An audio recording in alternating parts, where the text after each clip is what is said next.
buenas tardes o buenas noches, dependiendo de cuándo vean este video. Hoy estamos acá con una conversación con Cristian Sánchez, el director de La promesa del retorno y Date una vuelta en el aire, dos películas que tenemos en Guayaba. Cristian Sánchez es un director con una larga trayectoria y muy importante dentro del cine chileno, ¿no? Pero quizás no necesariamente conocido fuera del país, ¿no? Tiene 10 largometrajes desde el 79, más uno anterior dirigido en colaboración del 75, si mal no me equivoco, Sí, el ¿no? 75, claro. Y otro más, otro anterior, que se Incluso, llama Esperando Godoy, que está ahí, todavía no hemos podido terminar, porque faltaron, o sea, que se ya perdieron llegaría. unos sonidos, Y, parece. Esperando a Godoy, ¿de qué año es? Del año 72, El 70 también en codirección, en conducción. también en codirección, cuando estaba en la escuela. Sí. Claro. Y en la época anterior Estuvo a censurado, estuvo es- censurado 17 años. 17 Después años, lo bueno, rescatamos y desgraciadamente se perdieron unos rollos de sonido, los perdieron. Entonces estamos en eso, ¿cómo lo termino? ¿Qué hago? Bueno, ya resolveremos. bueno, esa arqueología que muchos cineastas tienen que hacer sobre sus propias obras, ¿no? Y a veces sin estrenar, ¿no? En América Latina. Claro, sí, sí, sí, ocurre.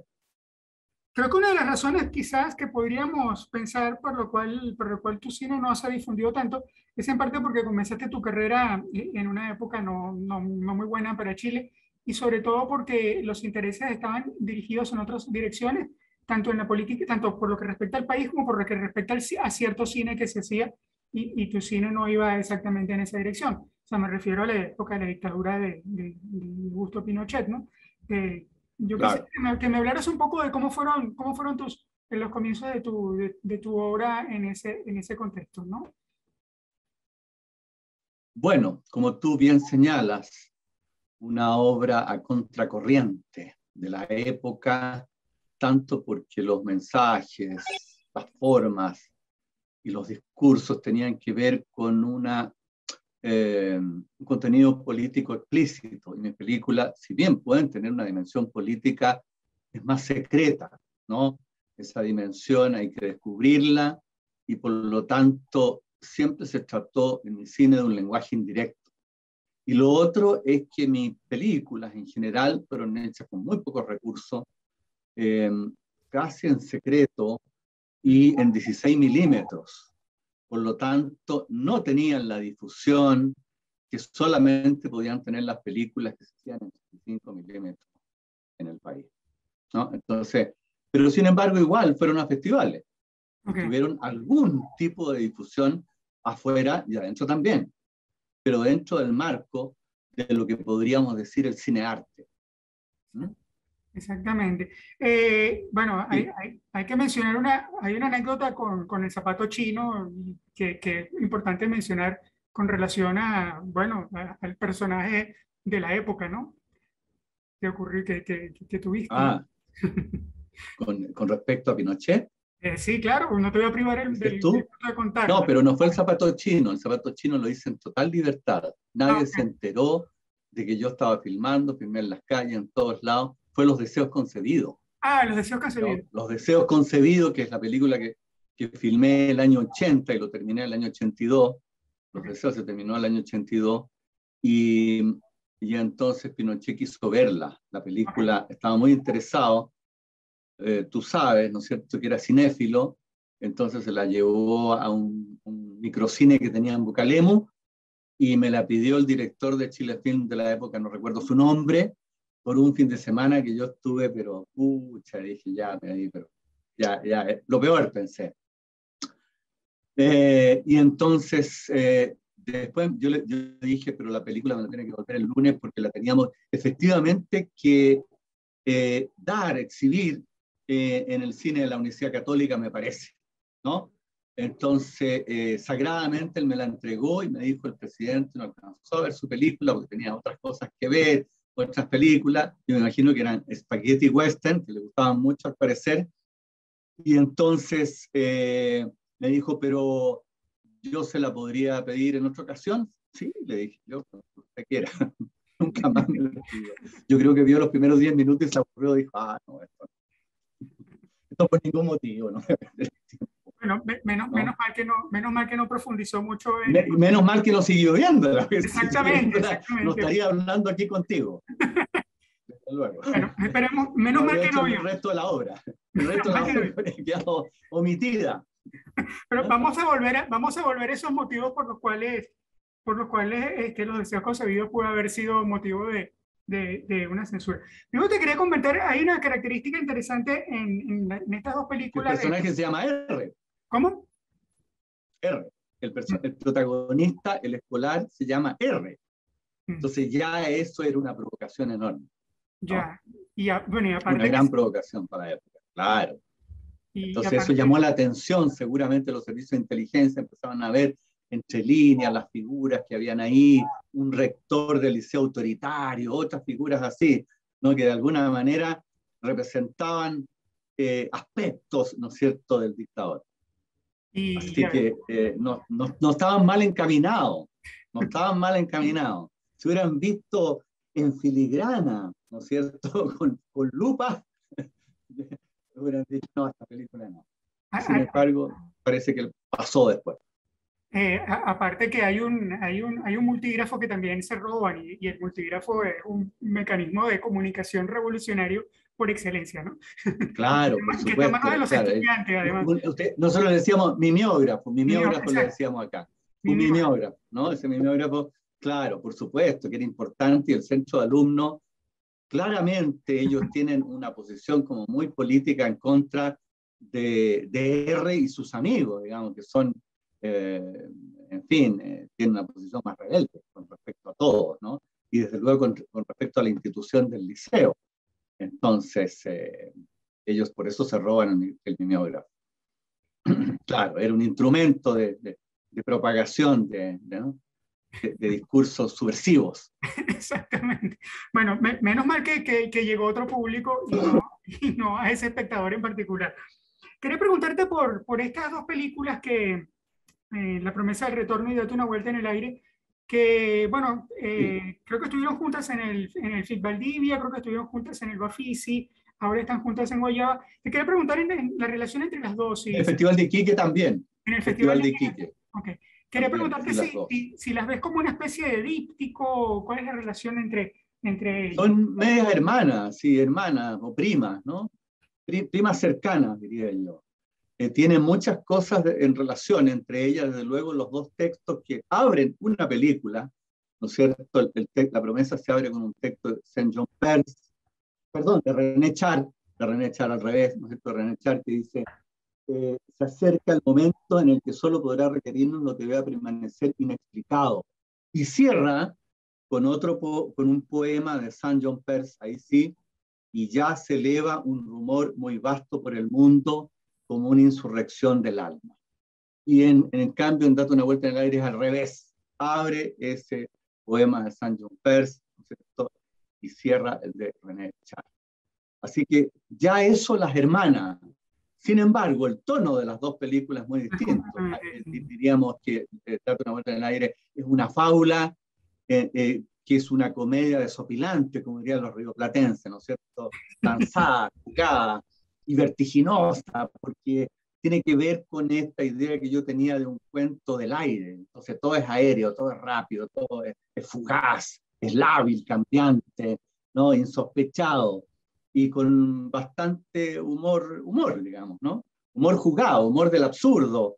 Entonces, creo que eso ha entusiasmado mucho a la gente. Y por otro lado, la promesa tiene una clave más lírica, ¿no? Más intimista, naturalmente además por la narración off de la protagonista, de la estudiante de arte que tiene problemas con ir a los museos, digamos, que tiene este síndrome de Stendhal, ¿no? Se siente que le resulta imposible, ¿no? Y que siente que se puede morir si entra al museo y finalmente logra ver el paso y encuentra lo que no esperaba encontrar, es decir, una vida intensa, ¿no? Y que nosotros tampoco esperábamos encontrar todos esos personajes, todas esas situaciones, ese jardín, y todo lo que a ella le va afectando, ¿no es cierto? Cosa que cuando ya retorna a su departamento ya es otra, ¿no es cierto? Porque al comienzo de la película lo que vemos es que ella siente que está todo mal, que la vida está mal, que no solo la vida de ella, ¿no? Entonces la sensación de que hay que cambiar las cosas, hay que cambiar todo.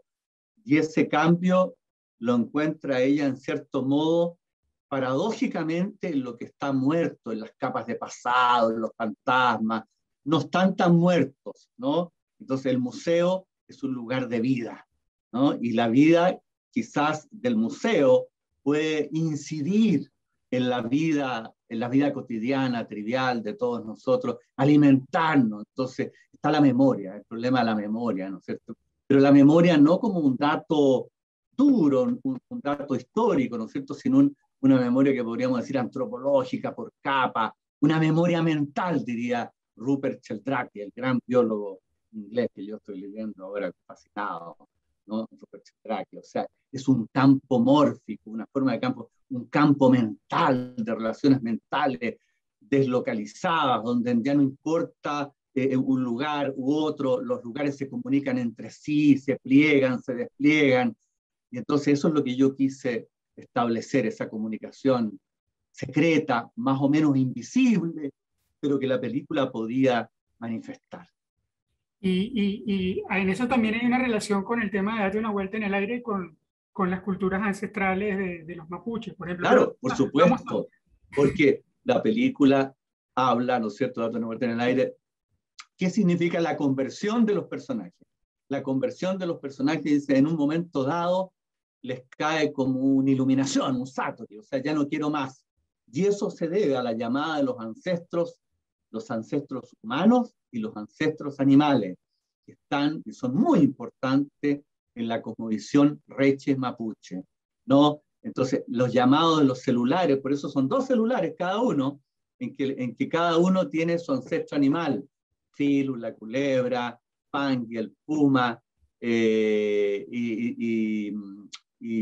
el otro era Ñancu, el águila, ¿no es cierto? El águila, Ñancu. Y cada uno de esos ancestros animales, más los ancestros humanos, les comunican algo importante y ellos quedan paralizados en su mundo actual y deciden, por lo tanto, de alguna manera, desprenderse de sus identidades, incluso de lo que son, no quieren, ya no vuelvo al colegio, no voy a hacer más negocios, quiero otra cosa, quiero un cambio. Entonces, eso justo está en sintonía también porque esta película se grabó el 2018, ¿no? Entonces está muy en sintonía con los fenómenos que estaban pasando en Chile y yo diría en el mundo, ¿no? Esta idea de que, ¿por qué no en un instante dado yo no puedo cambiar y ser otro?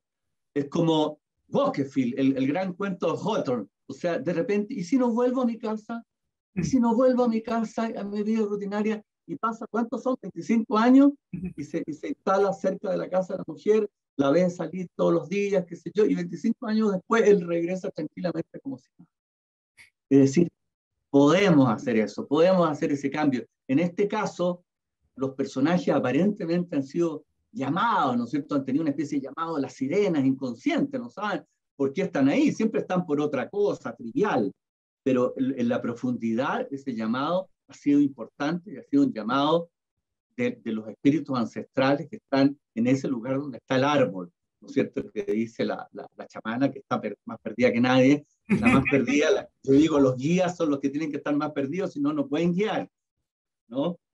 Así que ella, todos han sido llevados a esto y trastocado todos sus valores.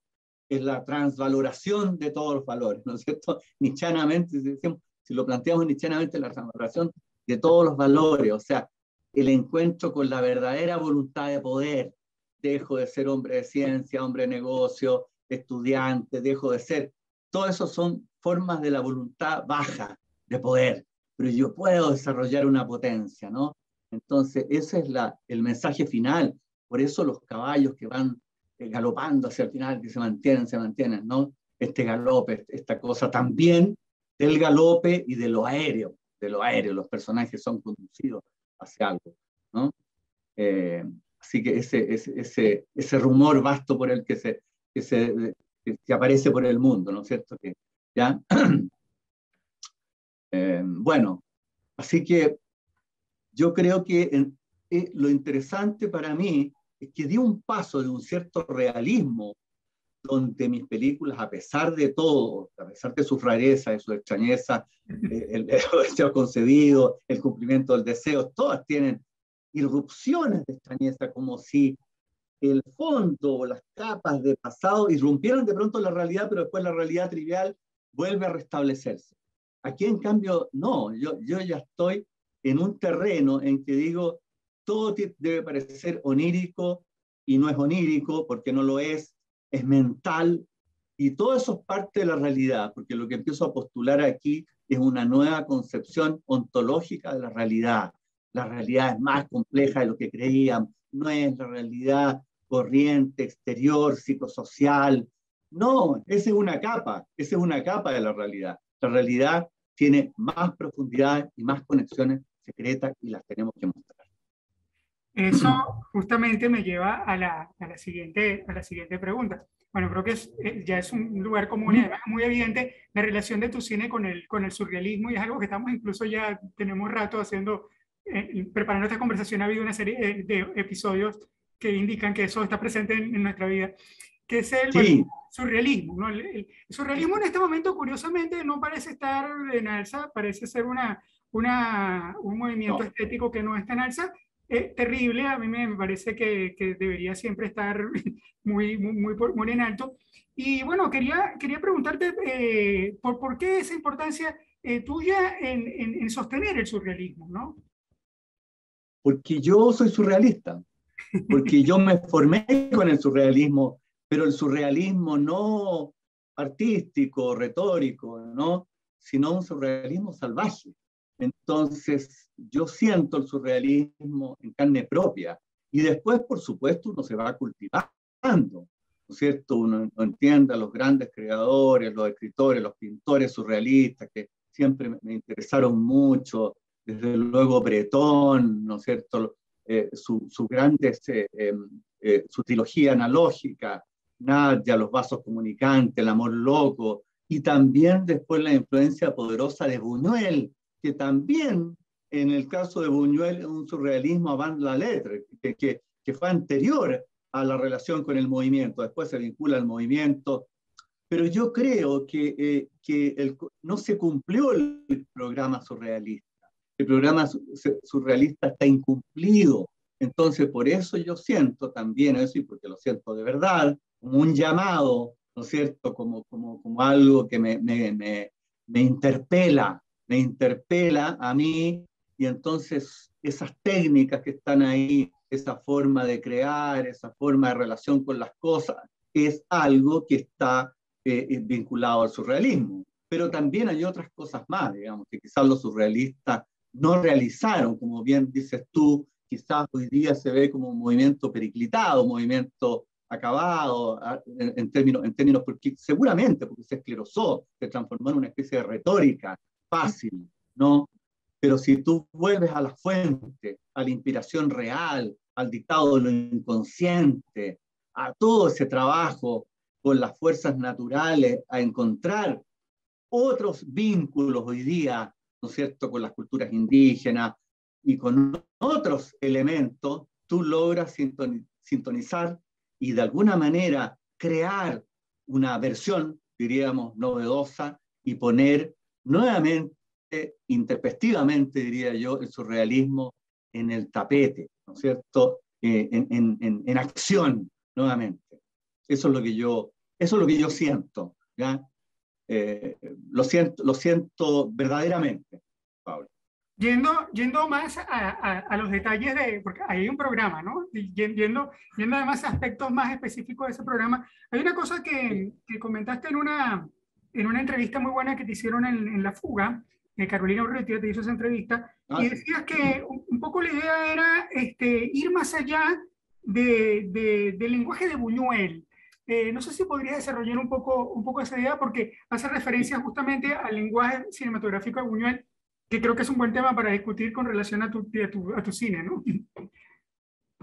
Porque yo creo que Buñuel, de todas maneras, lo siento como un gran creador, extraordinario, Por pero supuesto. creo que creo que Buñuel estaba desarrollándose al final de su obra, o sea, después de la Vía Láctea, el fantasma de la libertad, el discreto encanto de la burguesía, de su puro objeto del deseo, una idea que plantea Deleuze muy claramente, que es lo indiscernible entre lo real y lo imaginario, ¿no es cierto? Es decir, no se sabe qué es real y qué es imaginario, no nos importa. Hay una especie de híbrido o de juego o de trasvasije. Lo real se torna imaginario y lo imaginario real. Entonces yo pensé siempre que se podía ir más lejos, quizás utilizando ciertas ideas de Robbe-Grillet y también del cine de Robbe-Grillet, ¿no? Sin copiarlo, sin copiarlo, porque yo lo conocí después, Robbe-Grillet ya había hecho mi cine, no era posible ver las películas de Robbe-Grillet, ¿no? Pero sí los escritos, pero una novela nueva. Entonces ahí pensé en integrar de alguna manera lo falso y lo verdadero, ese intercambio mutuo de potencias entre lo verdadero que se vuelve falso y lo falso verdadero.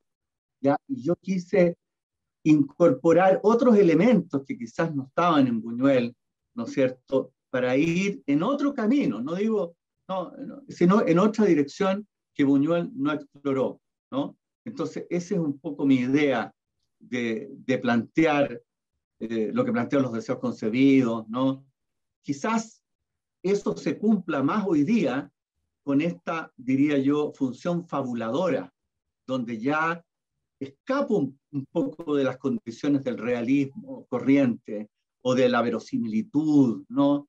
Buñuel siempre se mantuvo una cierta verosimilitud, igual, ¿no? A pesar de las rarezas, las extrañezas, lo insólito, los juegos, sus películas tienen una racionalidad, además, desde el punto de vista de los objetos. Yo lo he estudiado harto, o sea, los objetos que aparecen en Buñuel y las relaciones entre ellos son intercambiables, los mismos objetos vuelven a aparecer, hay como un juego, una mecánica, una serie, ¿no es cierto?, que se repite en combinaciones. Y yo quería escapar de eso, ¿no es cierto?, utilizarlo como una catapulta, pero ir en otra dirección, ¿no es cierto? Y esta dirección significa que encuentro una función fabuladora, ¿no? La función fabuladora del lenguaje, de la narración, así como una descripción que podemos decir que Henri Bergson llamaba atenta, ¿no? Atenta, y en este caso, y yo le agregaría, según Sheldrake, con intención, y al tener una intención, hay una relación fuerte entre el sujeto y el objeto. Si alguien mira, hay una conexión mental con eso mirado, hay relaciones telepáticas, por lo tanto incorporo la precognición, incorporo las premoniciones, como en la promesa, ¿no es cierto?, parte de una premonición. Todo ese campo inexplorado o que se le ha dejado a la parapsicología y que Buñuel no exploró mucho, porque con todo, la mentalidad de Buñuel es la mentalidad de un escéptico, de un racionalista, ¿no? De un racionalista que se divierte y juega, pero dentro como de infracciones a la razón, ¿no es cierto? Está jugando de hacer, a ver qué pasa con esto, a ver qué explicaciones le van a dar a las patas de pollo que pongo en el ángel entrenador. ¡Oh, entonces las patas de pollo! ¿Qué es lo que hay ahí? Que tiene ganas y después vuelven a aparecer, ¿no? Y Buñuel no quiere dar explicaciones de eso. Entonces, claro, son objetos enigmáticos. Pero yo, como te digo, quise ir un poco más por otro camino, digamos, por otro camino donde le abrí las puertas, o yo que quiero abrirle las puertas, ¿no es cierto?, y las ventanas y todo, a una cierta irracionalidad, podríamos decir, que significa, no necesariamente se trata de fuerzas sobrenaturales, porque se trata de procesos biológicos, de facultades biológicas de todos los seres vivos, al menos de los seres vivos como los animales y nosotros los humanos. Tenemos facultades compartidas, ¿no es cierto?, con los animales, la presunción o la previsión de que va a venir una catástrofe, una avalancha o un terremoto, como los animales lo tienen, ¿no es cierto?, lo saben antes. Entonces nosotros también tenemos esa facultad. Esas facultades creo que estaban y están todavía en las grandes culturas indígenas de América. Entonces, porque ellos tenían esa sintonía fina con la naturaleza, ya con las cosas. No solo las ven desde el punto de vista, por ejemplo, las hierbas que utilizan, lo que sea, ¿no? La ven como un elemento terapéutico, sino también como un elemento donde hay otros factores espirituales que tienen que entrar en juego para que eso sea efectivo. Entonces, esos otros factores espirituales, yo creo que tienen que ver con esas facultades que podemos decir, ¿no es cierto?, la mente, el séptimo sentido o la mente extendida, como le llama Sheldrake, la mente extendida.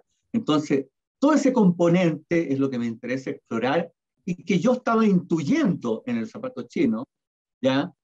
Estaba intuyendo también en los deseos concebidos y no me atrevía, no podía tampoco por la época, hubiera sido demasiado radical, no hubiera podido hacer las películas, hubiera aparecido demasiado inexplicable todo, ¿ya? Entonces, hoy día sí, porque está el resto de la obra anterior. Entonces, gracias a que está esa obra anterior, está Tiempos Malos, pude avanzar, ¿ya? Pude avanzar y ahora trabajar sobre esta nueva idea de un campo donde están estas facultades integradas, que como te digo, las culturas indígenas han comprendido muy bien, ¿ya?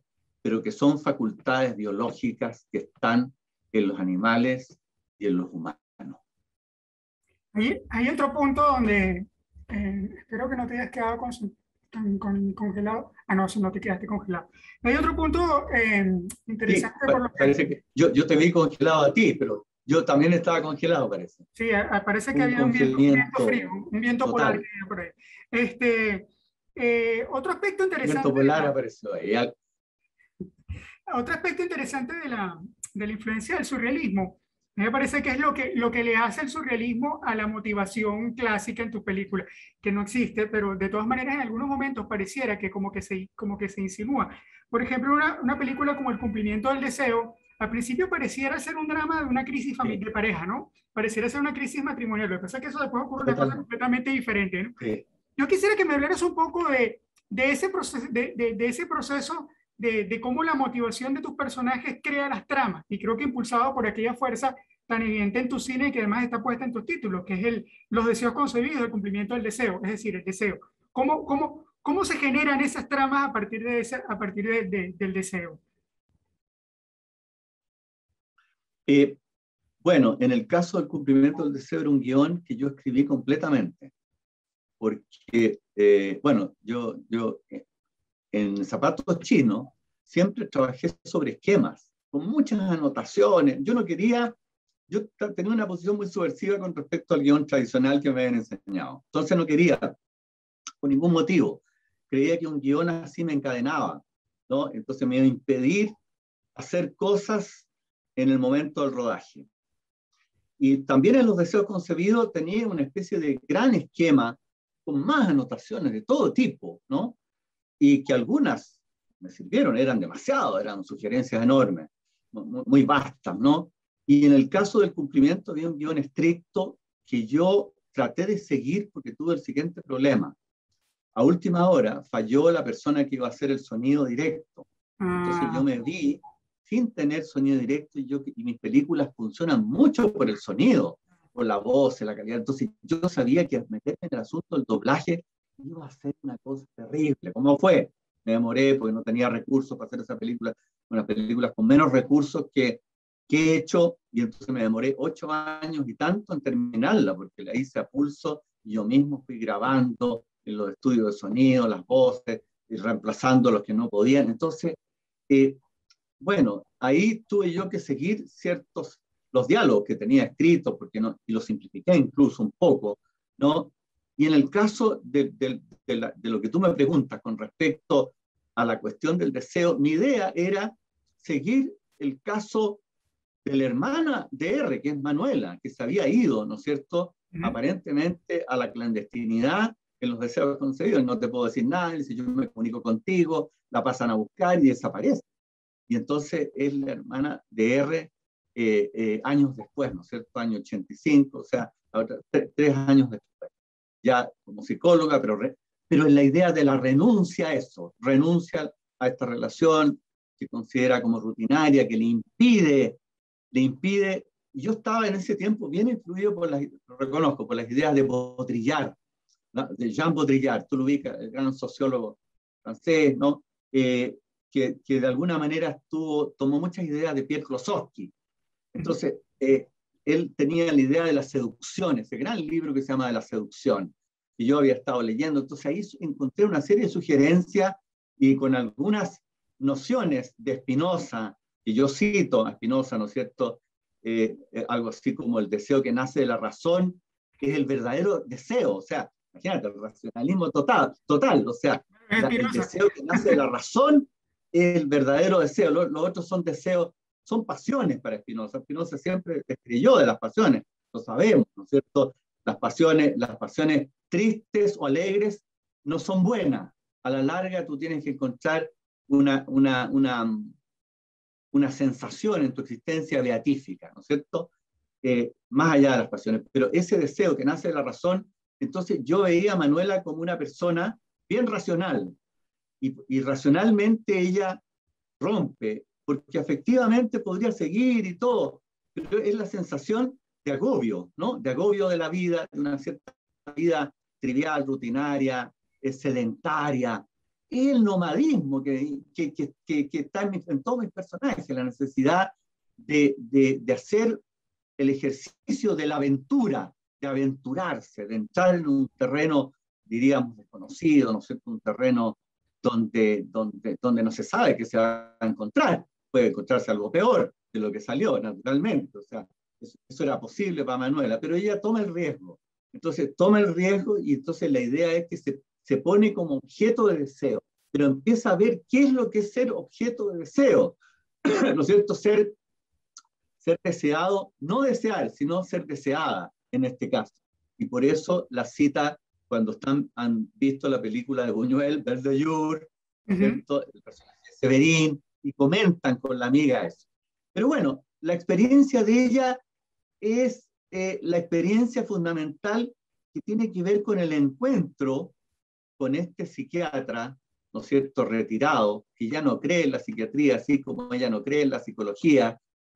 Ella es estudiante de psicología y se retira, ya no cree, ¿no es cierto? Y el psiquiatra tiene una hija muerta, y le muestra la foto, y la foto es igual a ella, es una réplica de ella. Entonces, eso es lo que me interesaba a mí, la relación, y empecé a intuir que había una relación de ese personaje, de Manuela, con un mundo anterior, con una afiliación de otros personajes que podría llevarnos a Perséfone, desde el punto de vista del mundo o de la mitología griega, ¿no es cierto? Perséfone, habita el Hades 6 meses, que después sale y vuelve, y está entre la vida y la muerte. Ese es el tema que a mí me interesaba, que era el tema más secreto. El centro secreto de la película es lo que está entre la vida y la muerte, ¿ya? Y Manuela se vincula a la muerte de sí misma, a través de la afiliación y la conexión con esos otros personajes mitológicos, ¿no es cierto?, que de alguna manera la anteceden. En este caso, la hija del psiquiatra que está muerta, y que de alguna manera ella, siendo la réplica o la copia, ¿no es cierto?, la está reviviendo. Entonces ella pasa a ser parte de esa misma serie. Había algo intuitivo con eso, ¿no? Y que yo traté de profundizar lo más posible, y eso tenía que ver con el hecho que Manuela se desprendiera. ¿Cuál es la aventura de Manuela? La aventura de Manuela es desprenderse de una razón, porque no solo la agobia el hecho de lo sedentario, del mundo psicosocial en que se mueve, de lo poco atractivo que eso resulta, del mundo burgués, no solo eso, sino que empieza también a desprenderse de un modo de pensar, ¿ya? Y eso es lo que yo quería llevar a mi personaje, y en este caso a la heroína del cumplimiento del deseo, que se dejara llevar por un impulso más hondo, y ese impulso más hondo está en Manuela a través del hecho irracional de las cáscaras de papa que está pelando, ¿no es cierto? Y apela esas papas, entonces, y lanza las cáscaras de papa a uno de los personajes, que es Sebastián. ¿Ya? Y después vemos que ella sigue con esas cáscaras de papa pelando hacia el final de la película, nuevamente, que es sonámbula, digamos, es un acto sonambúlico, es decir, un acto donde ella se deja llevar, donde la mente está actuando de un modo muy diferente al mundo, a las exigencias del mundo racional, llamémoslo así, ¿no es cierto? Son otras exigencias, otros juegos, otra lógica. Esa lógica me interesaba desarrollar, y por eso al final de la película el gesto es el mismo, está con las cáscaras de papa, pero lo que tenemos, ¿no es cierto?, son los trinos de pájaro del amanecer. O sea, ya no están los relinchos de caballo, porque la relación ahí era cáscaras de papa y relinchos de caballo. ¿Qué relación hay entre los relinchos de caballo y la cáscara de papa? Nada. Entonces, entonces es una síntesis, diríamos, ¿no es cierto?, es la diferencia, es la síntesis que plantea la relación de la diferencia con la diferencia. Dos elementos diferenciados que de alguna manera se pueden comunicar entre sí. ¿Qué comunicación hay entre ellos? Esa es la investigación que yo hice a través de esa película. Y después, la investigación es, tenemos las cáscaras de papa, pero ahora tenemos, en vez de los relinchos de caballos que han desaparecido, que implican la pesadilla, porque eso es una cita a un cuadro de Fuseli, ¿ya? Del gran pintor suizo, Fuseli, que pintó dos versiones de la pesadilla, The Nightmare, ¿no? Que representan la inquietante extrañeza para Freud, y que Freud tenía una reproducción de ese cuadro en su gabinete. Entonces yo hago una cita acústica, no visual del cuadro, con los relinchos del caballo. Son la llamada de la noche, ¿no es cierto?, de lo terrible, de la pesadilla. Pero Manuela se desprende de la pesadilla hacia el final de la película, hay una liberación. Y esa liberación pasa porque hay cantos de pájaros que están al amanecer, ¿no es cierto? Entonces se presenta como una aurora, una resurrección de sí misma. ¿Ya? O sea, yo veo mis personajes siempre en la posibilidad de la resurrección. Eso también está en la promesa, la resurrección de la estudiante, ¿no? Esas dos películas están muy unidas, además porque los dos personajes son femeninos. Volviendo a las películas del presente, a la promesa Sí, de retorno y date una vuelta en el aire, mencionaste en esta respuesta, mencionaste a Klosowski. Creo que también hay está el tema, por ejemplo, la técnica del cuadro vivo que utilizas en la promesa del retorno, y esas dos sí, cosas han sí. conducido como casi inevitablemente a la hipótesis del cuadro robado y por supuesto que a Raúl Ruiz, que parece que es como ya vi el gesto, es una Bueno, especie de sí, por influencia que como supuesto. que... Sí, sí, yo quería hacer mi propia tableau vivant, ¿no? Mi Okay. propio tableau vivant. Porque Pasolini lo hizo antes, ¿eh? Pasolini lo Okay. hizo antes en un cortometraje. Eh, ¿Cómo se llama ese cortometraje de Pasolini? Bueno, pero ya estaban los tableaux vivant que hizo Ruiz, en fin, es parte del mundo de Klosowski, ¿no? Eh, eh, eh, que toma, que desarrollan la hipótesis de un cuadro robado. Eh, y yo sabía que me iban a decir, es que yo partí de la idea de que me interesaba en la promesa mostrar los cuadros. Ese fue el objetivo primero, porque iba a hacer un documental a los productores. Le dije, bueno, pero ¿hay posibilidad de que yo haga que los personajes de los cuadros salgan? Sí, haz lo que tú quieras, Cristian, haz lo que tú quieras. No hay problema. Muy bien. Entonces, lo que hice yo fue sacar los personajes de los cuadros. Y entonces, para mí, lo interesante de la película es la tensión entre el universo del barroco americano, ¿no es cierto? De la pintura cusqueña que está ahí, del barroco americano, con todos sus componentes, siglo XVII, con este neobarroco, que significa yo construyo una especie de performance, de instalación, porque son cuadros vivientes, pero como instalaciones, ¿no es cierto? Personas que salen, entran, son como instalaciones y nunca se sabe si están actuando para el público o efectivamente son salidos de los cuadros, ¿no? Yo no quiero develar ese misterio que está ahí. Entonces, el juego es entre las dos cosas, porque los cuadros vivientes no son iguales a las reproducciones, toman algunos elementos, pero los concentran, ¿no es cierto? Como en el cuadro de apedreamiento de San Francisco, están las piedras colgando, ¿no es cierto?, en medio del personaje que representa a Francisco así. Entonces, y después lo vemos en el jardín, mirando un gallo que está arriba de un árbol, ¿no?, preocupado de eso. Y después ese mismo gallo pasa a ser un gallo que no se ve, pero se siente, acústicamente está. Entonces es el objeto inexistente de la escultura de Giacometti, ¿no? Entonces el objeto inexistente se llama, ¿no? Entonces eso me interesaba mucho.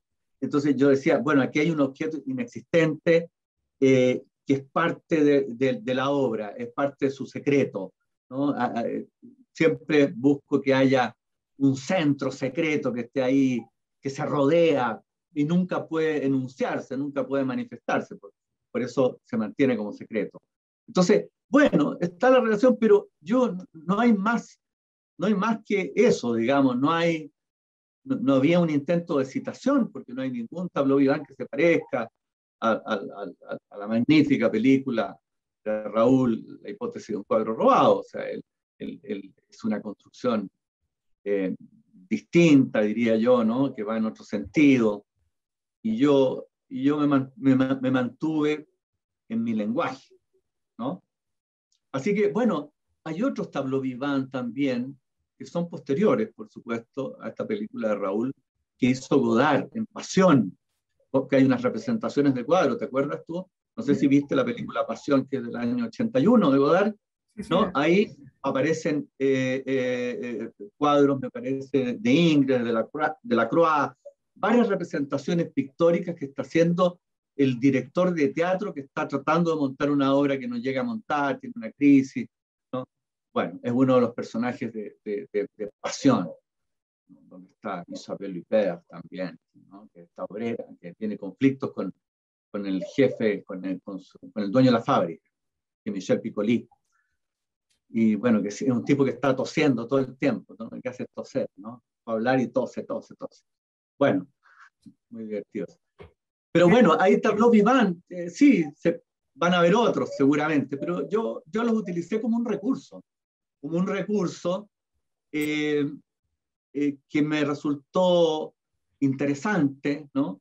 Interesante para jugar y darle una otra vida, porque no quería que solamente estuviesen los personajes que van al museo como espectadores de los cuadros, esa gente que empiezan en esa discusión, que no son críticos profesionales, pero que empiezan a tomar un tono de postura crítica, o el personaje que me interesa mucho, del guardia de seguridad, que no es guardia de seguridad de ahí, sino de un banco, y que va a pintar manos, pero le interesan las manos, pero amarradas, ¿no? Manos amarradas. Entonces, la idea de las amarras es algo muy importante, porque se discute, es la Inquisición, qué son las amarras, y al final, en la conversación que tienen los tres teólogos filósofos, ¿no?, Gioacchino da Fiore, Duns Scotus y San Buenaventura, Scotus plantea que en el fondo hay otra manera de entender las amarras, que esas amarras son hay amarras queridas,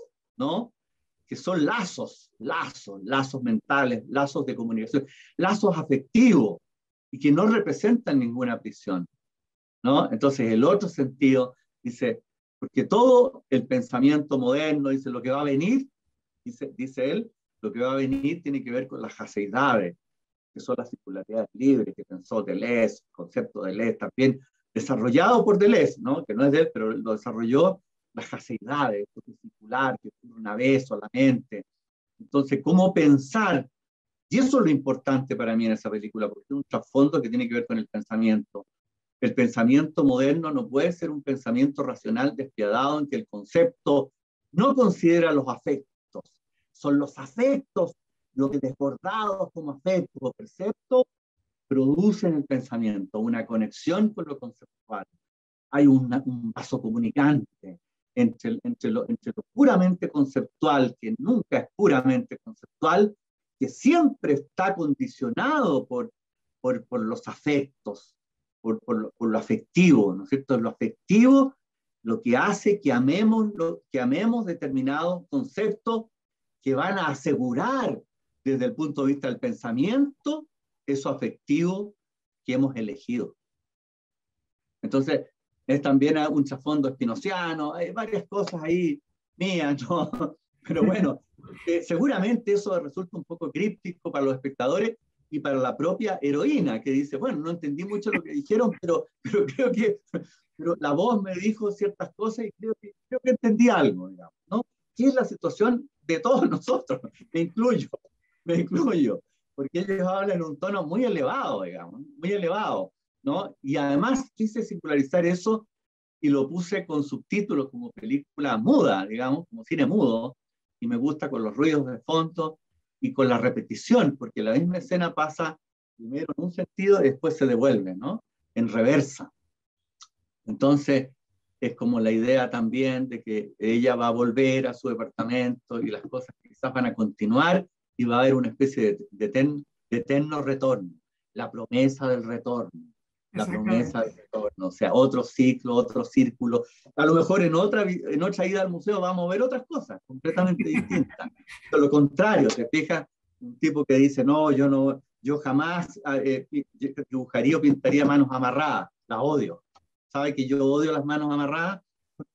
Yo quiero hacer otra versión, estoy en eso, que se llamaría El retorno de la promesa.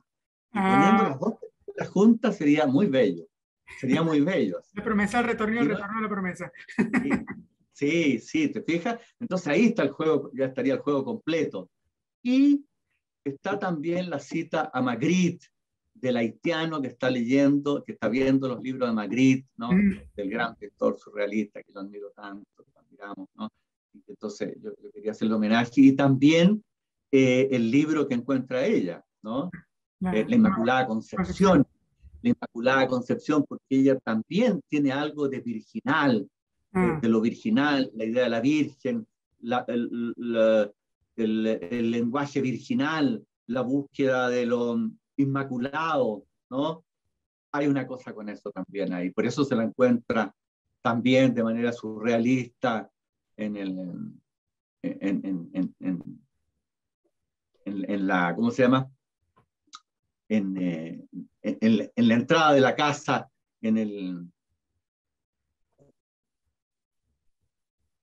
ahí. Y se encuentra también, y ella encuentra ahí mismo, en la entrada del departamento, encuentra, ¿te acuerdas? En el saco, un lazo, ¿no? Claro. Un lazo rojo. Ese lazo rojo que ocupa al final, ¿no? Que ocupa el incinerador, era exactamente el incinerador, y que está ahí, ¿no? Donde se va a matar el novio, y el haitiano le dice, no se mate aquí, mátese en otro lado, aquí no se puede.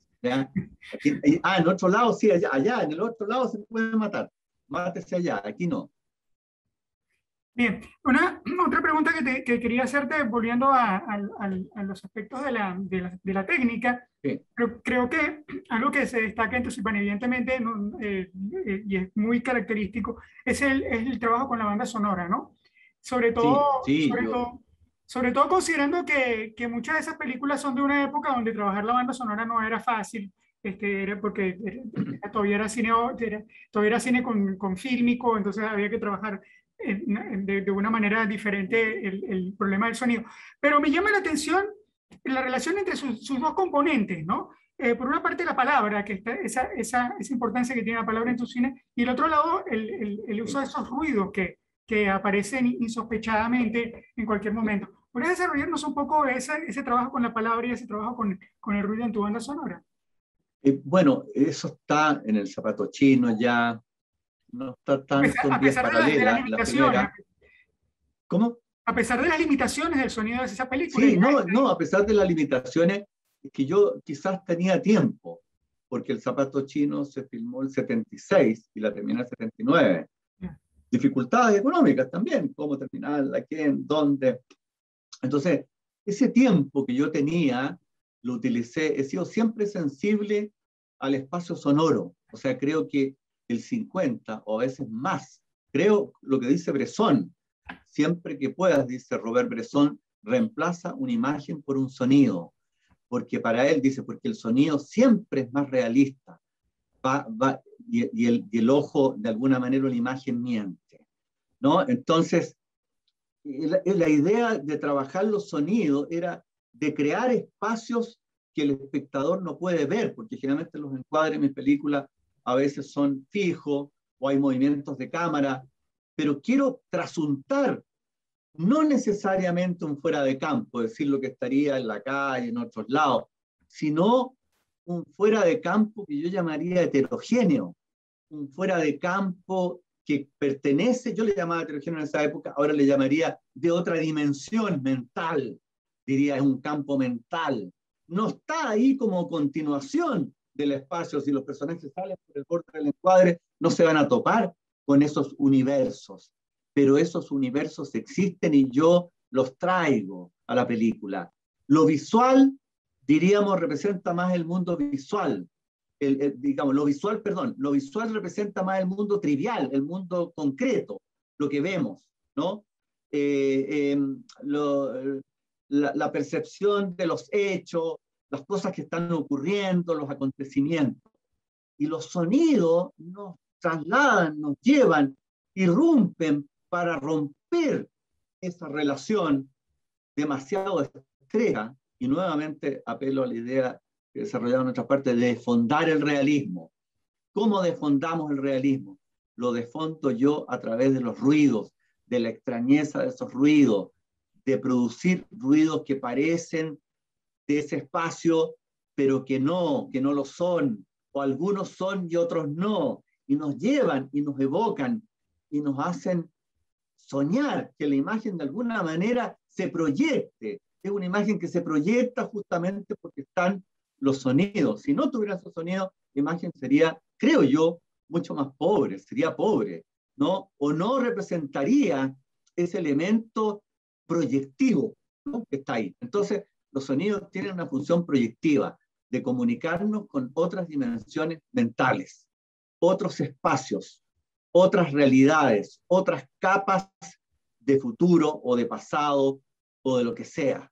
Y eso lo fui acentuando. En una época, claro, era muy difícil lo que yo he concebido, así que yo trabajaba con distintas bandas en la Moviola, en esa época, en 81, 82, cuando terminé el montaje, en una Moviola, en una mesa de compaginar. Entonces había que armar bandas con ruido, y entonces yo empecé a incorporar, no tantos como hubiera querido, ¿no? Y después en el cumplimiento lo pude hacer más porque tuve la construcción completa de la banda sonora, ¿no? Entonces ahí podía componer casi musicalmente esos pequeños ruiditos, algunos que son ruidos puntuales realistas, diríamos, que pertenecen a la diesis, al espacio, ¿no es cierto?, representación, y otros que no. Entonces ese juego, esa tensión entre lo que yo percibo como real y aquello que percibo, oigo como raro, como extraño, me hacía a mí, me producía la idea de que la película podía escapar, por lo tanto, a estas coordenadas que llamamos del realismo corriente. Así que, y eso después, en Cuídate del agua mansa, también lo trabajé a través de un sueño, ya no es tanto lo que ocurre ahí, y después en Tiempos Malos, sí, a través de la niña errante, de una serie de otros personajes que vienen de otra dimensión, ¿no?, que aparecen en el mundo real y desaparecen todo el tiempo, pero con una presencia física, no de fantasma.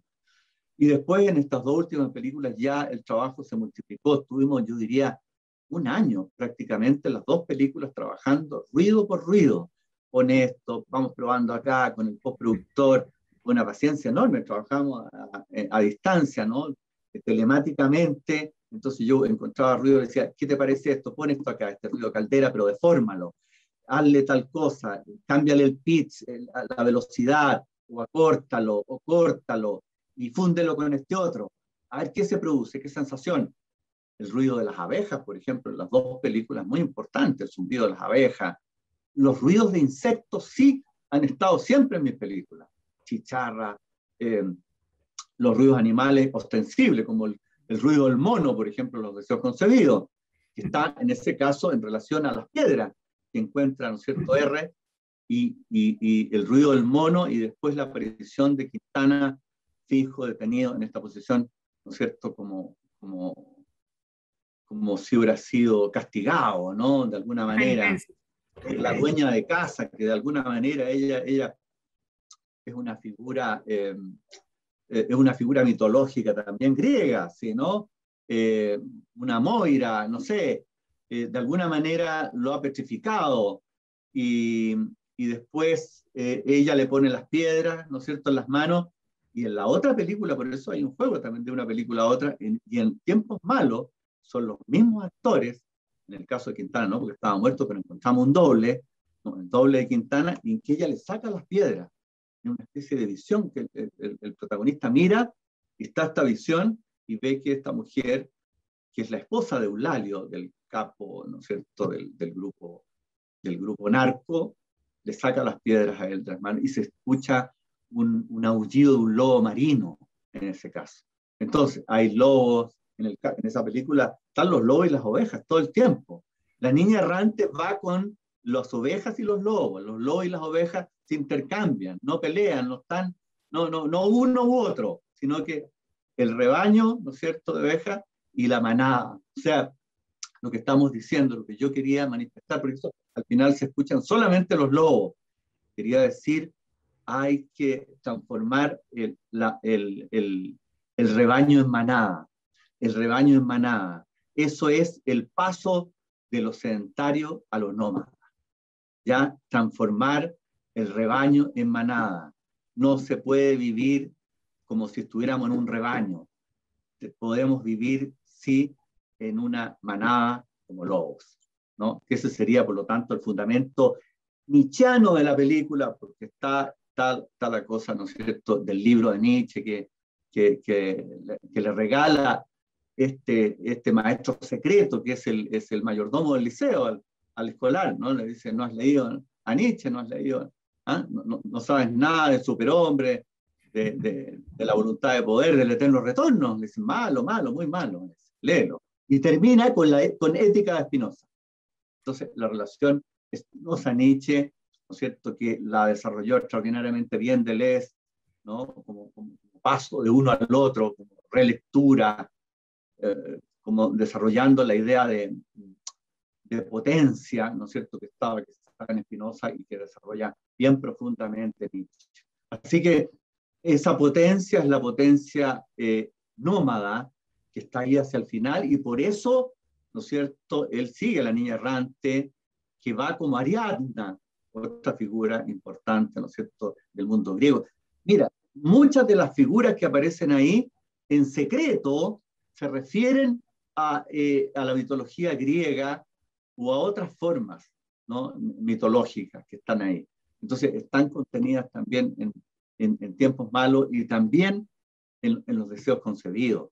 ¿Ya? Yo siempre operé un poco en ese sentido, como de decir, en secreto quiero que tenga un trasfondo simbólico sin que se note. El símbolo manifiesto es pobre, sería una ilustración, sería ridículo, ¿no? Pero lo que sí me interesaba es el eco, ¿no es cierto? Si algo se genera, hay un eco que va quedando ahí. Y en ese caso, ¿no es cierto?, Ariadna con su hilo, ella hilando ese ovillo que pierde todo el tiempo y se le escapa y vuelve a tomar después, ¿no? Y él la sigue a ella, sigue a Ariadna, ¿no? Como Teseo, ¿no? En cuanto al otro componente de la banda sonora, que es la palabra, que parece ser la palabra como el equilibrio necesario para que todas estas fuerzas de lo surreal, del deseo, del inconsciente, de los sentimientos, si no tuvieran importancia de la palabra, tu cine sería muy diferente de como es. Y en el caso Muy de diferente. La promesa del retorno es una película de la palabra. ¿Por qué te interesa Sí. tanto y cómo trabajas ese tema de la palabra en tus guiones? Bueno, es que yo creo, yo parto de un realismo, yo engaño a la gente, digamos, o sea, no, es un engaño buscado, es decir, un placer del engaño quizás del espectador, ¿no? El engaño es, aquí va a ver una película usted coloquial Los personajes hablan como en la vida real, no como en las películas, no con frases rimbombantes. Hola, ¿cómo estás? ¿Cómo te va? Sí, ya, te fijas, la lengua coloquial chilena que a mí me encanta, y cualquier lengua, bueno, es la que tenemos acá, te fijas, entonces es un léxico muy rico, muy interesante, lleno de matices, de entonaciones. Entonces siempre quise rescatar eso. Pero a partir de esa palabra, del diálogo, digamos, está la otra palabra que aparece en algunas películas, en el cumplimiento, los deseos concedidos, en la promesa, que es el off. El off va puntuando y de alguna manera va concentrando ciertas cosas que tienen que ver con los sonidos, los ruidos o con los acontecimientos que se sugieren, pero que no hemos visto, no manifestado, ¿no? Así que el off, yo diría que cumple un rol ahí muy importante de expresar eso que no había sido podido, que no se podía expresar, digo, que no se podía expresar tan claramente a través de la palabra, o que se producía una disgregación entre el mundo de los ruidos, ¿no? De las miradas, de los movimientos, de los personajes y de lo que están diciendo, ¿no? Entonces, lo que están diciendo siempre nos lleva por el desvío, por eso digo que es una trampa, nos lleva por el desvío. Lo que están diciendo no es lo que está diciendo la película, es lo que están diciendo los personajes, porque los personajes no pueden decir lo que va a decir la película dice otra cosa que lo que dicen los personajes.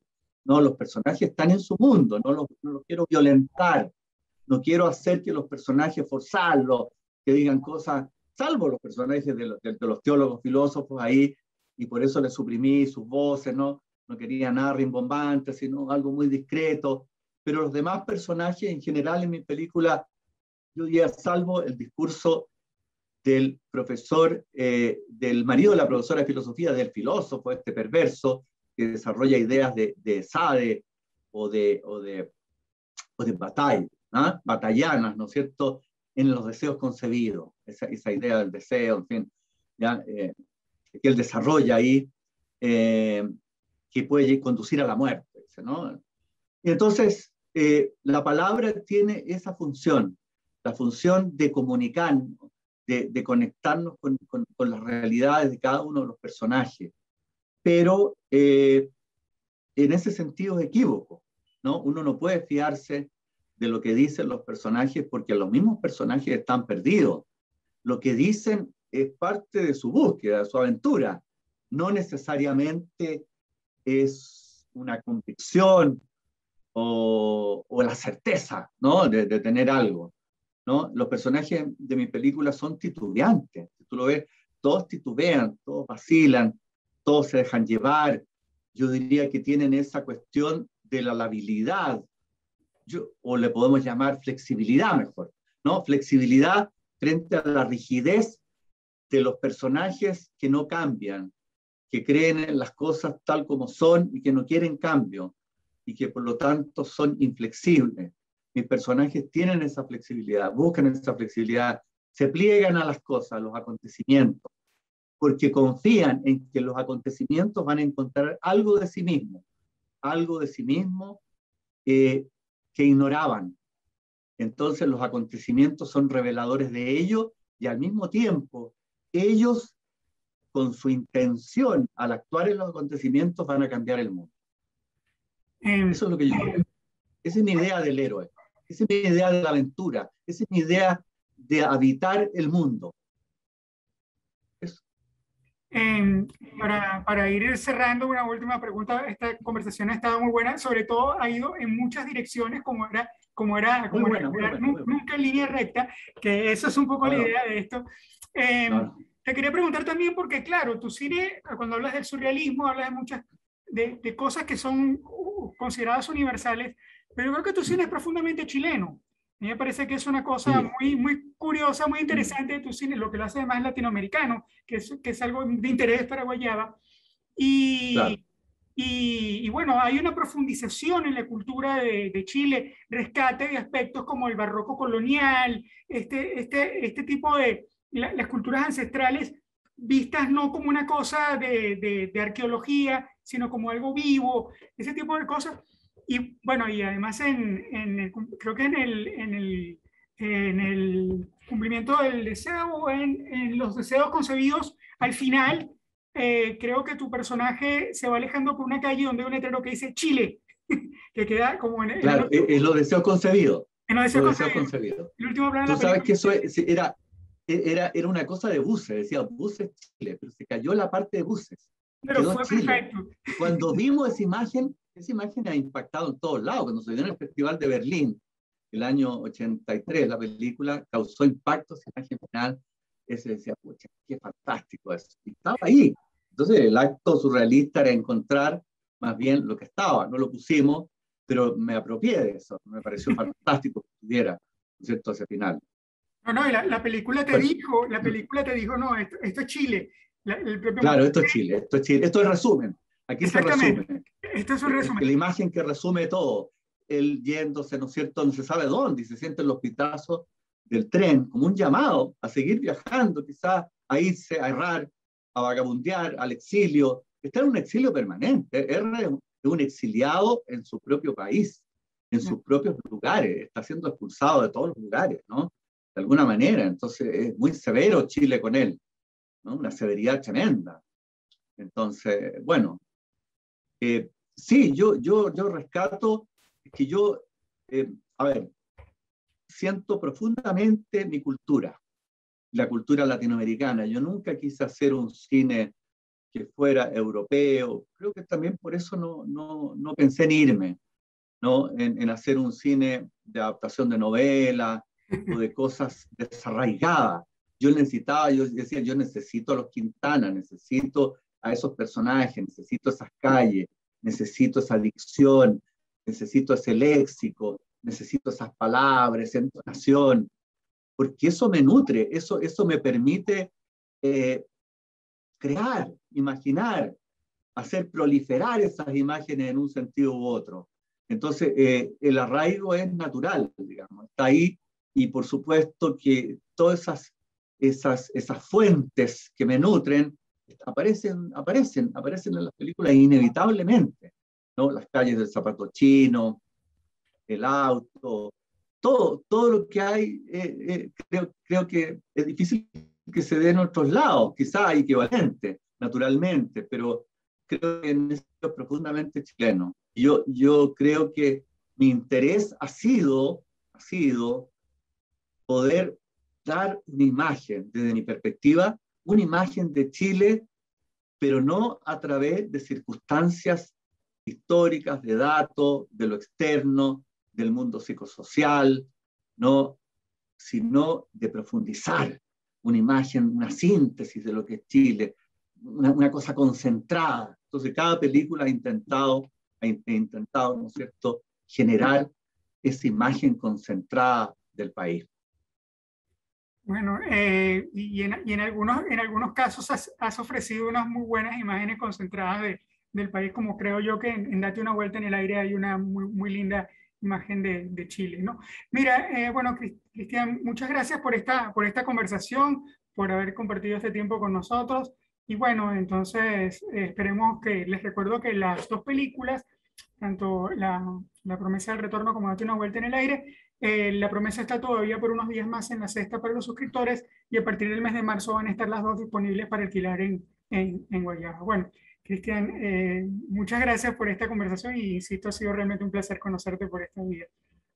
No, te agradezco a ti, Pablo. Excelente conversación. Estoy feliz, me encantó. Fue muy buena, verdaderamente. Así que, bueno, aquí estamos, a disposición de Guayaba, cuando quieran. Bueno, hasta luego entonces. Bueno, Esperamos que hasta haya una luego. próxima Ya, conversación. que esté muy bien. Igual, igual. Chao, gracias. Muchas gracias.